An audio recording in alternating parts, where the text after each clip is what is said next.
সারা?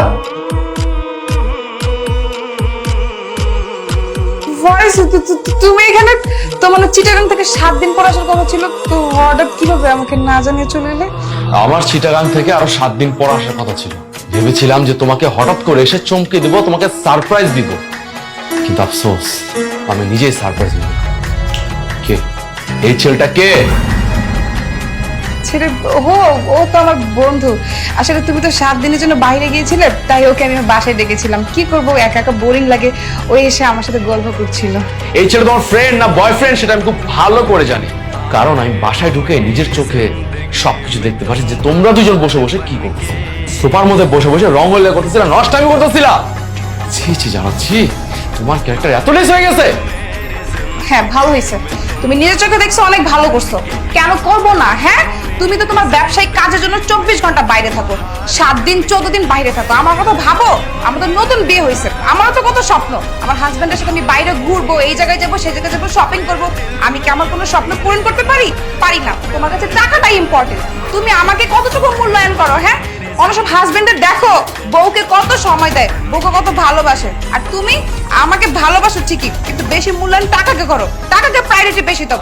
তাই আমি রাফির সাথে টাইম পাস করেছি, এই আর কিছু না। আমি যে ঢাকার বাইরে ব্যবসা কাজে যাই, দেশের বাইরে যাই, কার জন্য যাই? আমি এত টাকা পয়সা কার জন্য ইনকাম করতেছি? শুধু তোমার আর আমার ফিউচারে ভালো থাকার জন্য। আর তুমি কি করছো? তুমি আমার অবর্তমানে একটা বয়ফ্রেন্ড জুটাই নিছো। এই তুমি জানো একটা বিবাহিত মহিলাকে একটা ছেলে কেন ভালোবাসে? শুধু তার টাকার জন্য।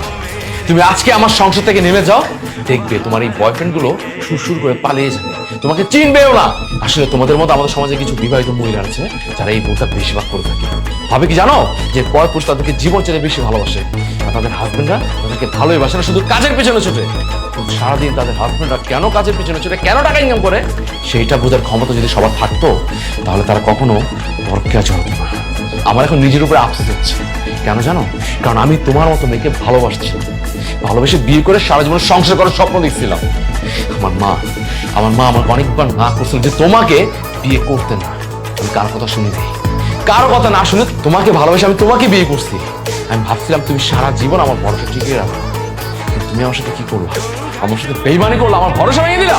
তুমি বলছো তোমার ভালো একটা বাড়ি লাগবে, বাড়ি করে দিচ্ছি। ভালো ফার্নিচার লাগবে, ফার্নিচার এনে দিচ্ছি। সবকিছু তোমার কথা মতো হয়েছে, তারপর তুমি আমার সাথে এত বড় বেইমানি করছো।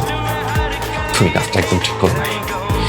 আমি তোমার মতো নোংরা মহিলার সাথে, চিটার মহিলার সাথে আর একটা মুখ থাকতে চাই না। তুমি তোমার বয়ফ্রেন্ডকে নিয়ে এখন আমার সাথে মিলে যাও, আমি তোমাকে ডিভোর্স দিয়ে দেবো।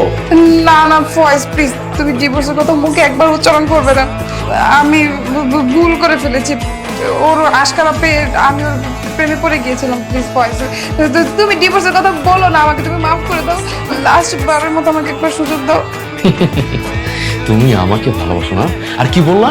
তুমি এই ছেলেটার সাথে টাইম পাস করছো, কারণ তোমার কাছে অনেক টাইম আছে, তুমি টাইম পাস করতে পারো। আর আমার কাছে কোনো টাইম নেই ফালতু সময় নষ্ট করার মতো।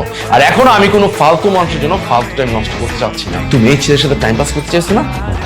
এখন থেকে তুমি এই ছেলের সাথে লাইফ টাইম পার করবা, তাও তোমরা দুজনে একসাথে। বেরো আমার সাথে, বেরো।